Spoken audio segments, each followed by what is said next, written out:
blueprint of Make in India initiative has become visible across sectors, including areas where we never ever dreamt of making an impact, Prime Minister Narendra Modi said on Wednesday. In a blog on LinkedIn, he lauded everyone who played a key role in making the initiative and launched a decade ago. A roaring success. The government launched Make in India on 25th of September 2014 to make India a manufacturing hub of globe. 10 years on, how has this impacted job creation, India's share in global exports, manufacturing and services sector? Well, today we take a look at the 10 years of Make in India. Joining me in this discussion are some very key important members. Let me quickly take this moment to welcome on the show as Sampath Raman, Advisor ASSOCHAM and past President FKCCI. Also with us is Professor N.K. Goyal, is the Chairman and Telecom Equipment Manufacturers Association of India. Also joining us is Mithali Nikore, Founder and Chief Economist, Nikore Associates. Mithali, I want to come to you first. 10 years of Make in India. We're looking at numbers that are coming in by the way of India's share, or rather manufacturing's share of India's GDP. Now, compared to a 16.7% of GDP share at constant prices in 2013 and 14. Share of GDP today is, and in manufacturing, is 15.9% in the year 23-24. Make in India has completed 10 years, but it does look like we're yet to pick up when it comes to manufacturing. No, absolutely. Shweta, first of all, thanks for bringing me in the discussion. And I think what is important here to understand is not just the share of GDP, because the composition of GDP has been changing in the last, sort of decade. We've seen the services sector growth really take off. And of course, that is why the services sector, accounts for almost 60% of our GDP today. And it did not do so, 10 years ago. That time, the share of agriculture was actually much more. And even the share of government spending was much more. So I think it's important to acknowledge that the composition of GDP has changed, and of course, services sector has grown much faster. However, in the absence of Make in India, the question is not whether Make in India has succeeded or not. I mean, has manufacturing gone up or not? Without Make in India, we might have seen the share of manufacturing fall even more. But because of Make in India, we have been able to maintain that share of manufacturing from 16% to say a 15% today, because Make in India as a program has ensured that there has been an improvement in the ease of doing business, and India has made competitive compared to other economies which are also putting in a lot of measures and a lot of marketing and a lot of regulatory reforms and labor reforms to bring developed countries and investors to their economies and come and manufacture there. So in the face of this kind of global competition, Make in India has actually given us a framework, an edge to market the opportunity to manufacture in India, as well as to actually implement a lot of the measures and reforms that were required to make manufacturing sustainable. And the last data point I would say in this segment is around last year's growth rate. See, it's not only about the composition, but it's about the growth. Last year, manufacturing hit a growth rate of 10%, which is something which has been unprecedented. We have not seen it in almost 5 to 6 years, but after 5 years of concerted effort, we are now starting to see the results. So I feel in the next 5 years, we'll see more of the results. And of course, the PLI scheme, which has been a complement to Make in India. I'll come to PLI in just a bit. Mithali, thank you very much for setting the ball rolling. And I'll come to PLI. We have a long discussion ahead of us. Let me quickly get in Mr. Sampath Raman into this conversation. Sir, if I were to ask you 10 years on, and we're looking at data, of course, but if I were to ask you to sum up what has come by the way of that Make in India program, which was launched in September of 2014, how has the manufacturing sector in this country really progressed? What are your takeaways, sir? How have things really changed? And as Mithali pointed out, it's not so much as the share of manufacturing in the GDP, but other reforms that we have seen. According to you, what were those key reforms that India has been able to bring about in the last decade? Thank you for bringing me in this discussion. I would compliment Modi government for having introduced excellent infrastructure schemes. There's a massive growth in the infrastructure, road, rail, airport, seaports, whatever you talk about. Everywhere there has been massive improvement. Digital structure has improved excellently. And in fact, it is the other countries, developed countries, are envying us in the area of digital development. Land parcels are available. Trained labor is a question mark. Finance is available. And if you leave that, labor, trained labor, everything is in our favor. Only thing is, if the large industries can grow, whether with FDI or without FDI. MSMEs do not have yet the necessary opportunity.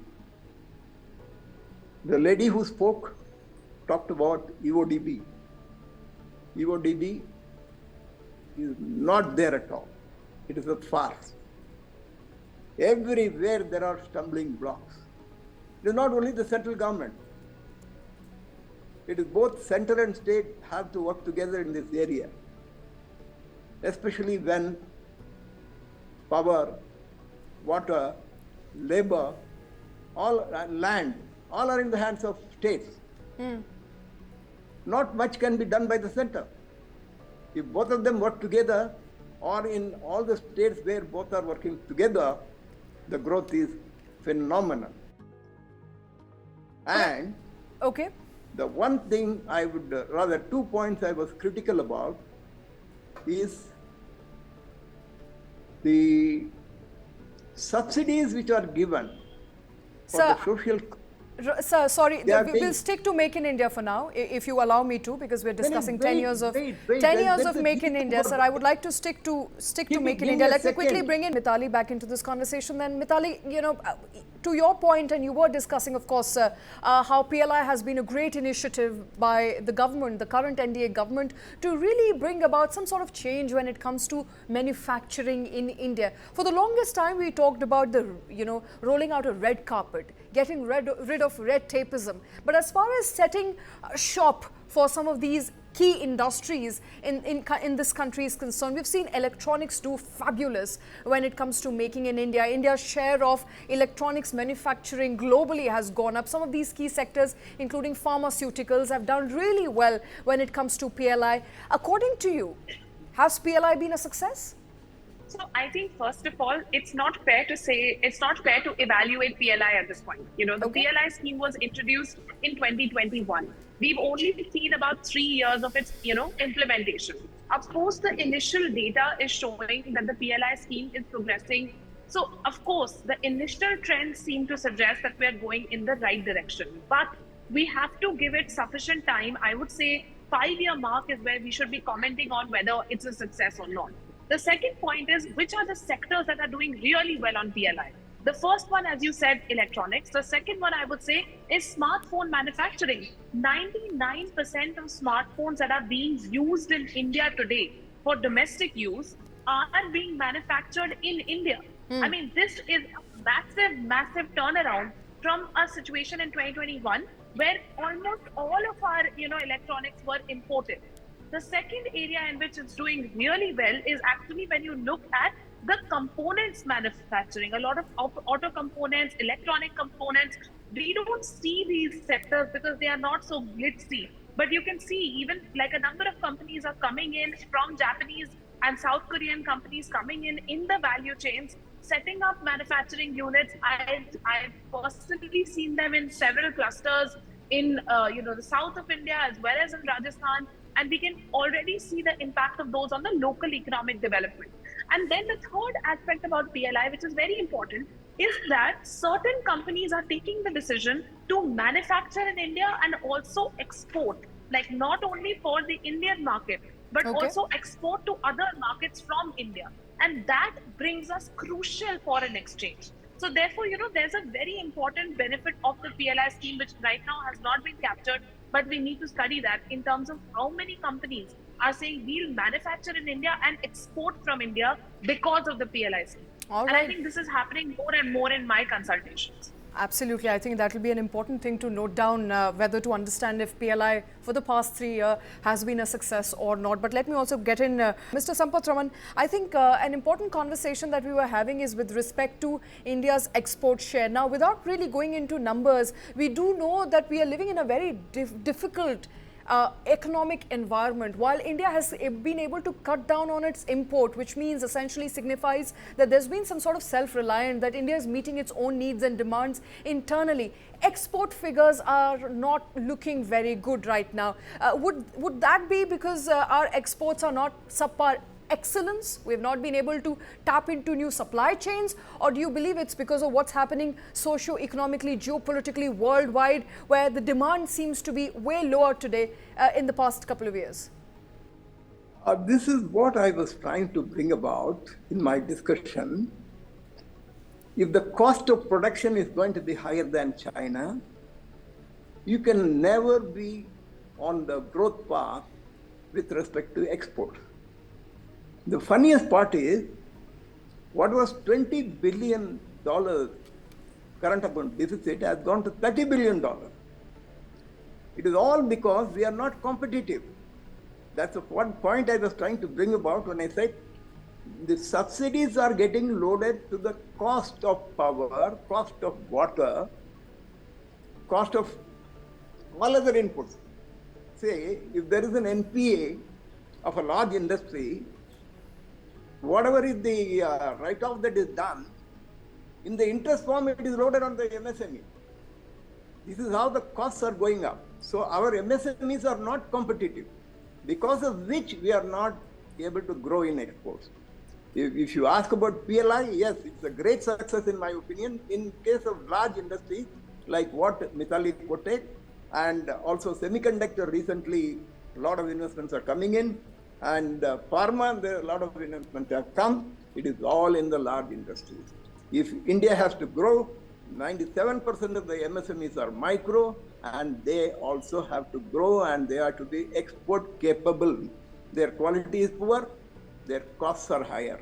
What do we do for that is the important question. All right.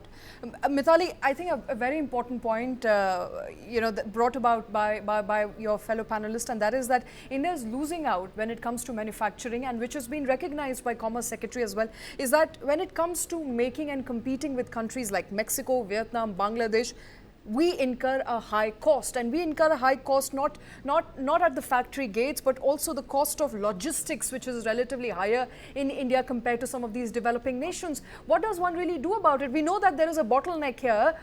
What should we do to mitigate these costs? What should we do to compete with these countries?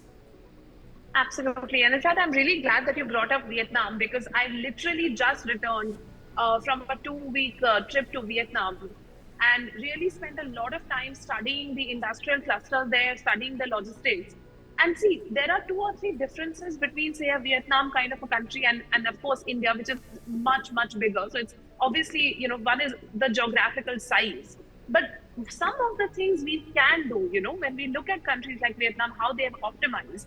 The first is, really focusing on first and last mile connectivity. And the second is to focus on multimodal logistics. So if we look at, an industrial park, which is set up in Vietnam, the way they've set it up is you have one particular, sector, and then all the industries which are in the value chain, which are serving that sector, are co-located, or they are located very close to, that mother factory or the large enterprise. And then the SMEs are located, which are suppliers to the mother factory, are located very close to, that area. And then they have electronic freight vehicles, which are running across this industrial park to, reduce the logistics cost. Right. So these kind of mechanisms, which are innovative international practices that we can study and we can incorporate to improve our first and last mile connectivity, as well as to improve our multimodal connectivity, from rail to road to inland waterways. We have so many options, and now the investments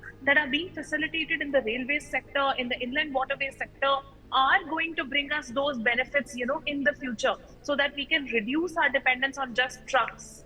And of course, investment in, green hydrogen and electronically powered freight vehicles are also going to help in reducing the logistics cost. So All I right. really think we have to, think in that direction of green logistics to reduce the logistics cost as well. Interesting example there of a hub and spokes like model when it comes to reducing the logistics cost. I think one of the key sectors that we must focus on at this point in time is also semiconductor, because India has pledged a massive 76,000 crore rupees to the semiconductor mission plan. And let me get in Mr. Sampath Raman back into this conversation. Mr. Sampath Raman, you touched on how India and its ambitions to become a semiconductor nation are very high. We have pledged a substantial amount of sum. We understand that semiconductors are important to growth and development of a nation. But there are critics out there who say that India seems to have missed that bus.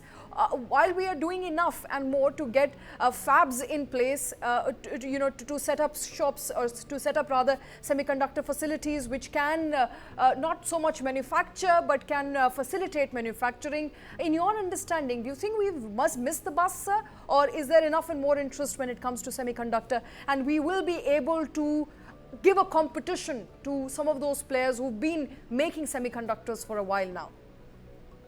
We can compete and we should compete. And the central government, headed by Modi ji, is doing everything possible for that.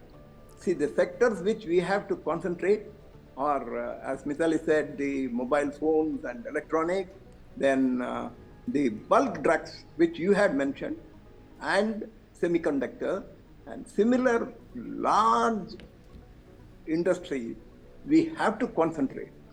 Now, I only added the need to concentrate on MSMEs also, make them competitive.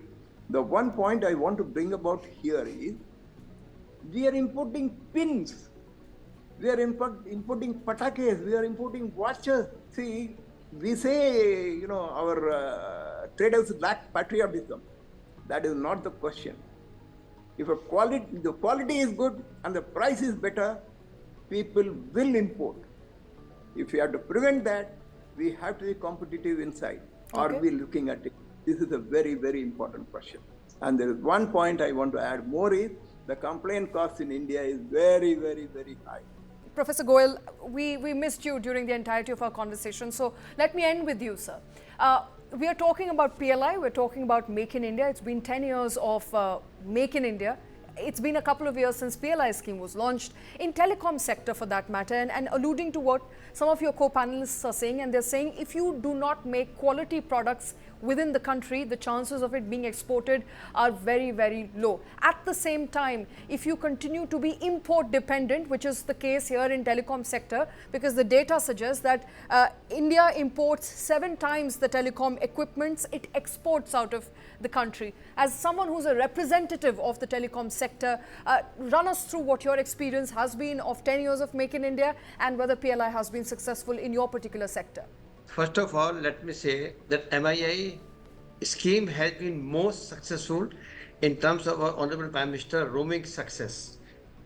I tend to disagree with some of the things spoken about the MSME. MSME have got the biggest advantage and initiatives. In our sector especially, MSME has come up with the 5G products nowhere in the world. States are competing very fiercely, so states and central coordination is not the issue now. And about the quality, there is no issue of the quality in the telecom electronic sector because the specifications are governed by the world bodies. Now, having said that, I would like to repeat that in the electronic telecom, PLI has been most successful. We are the second largest manufacturer of mobile phones in the country. 93% of our demands are being met within the country. Another thing very important for our sector is that we were importing so far telecom equipment, the wireless equipment. Now we have our CDOT, Tejas and TCS. They are supplying local manufactured 4G to BSNL. They will also supply 5G.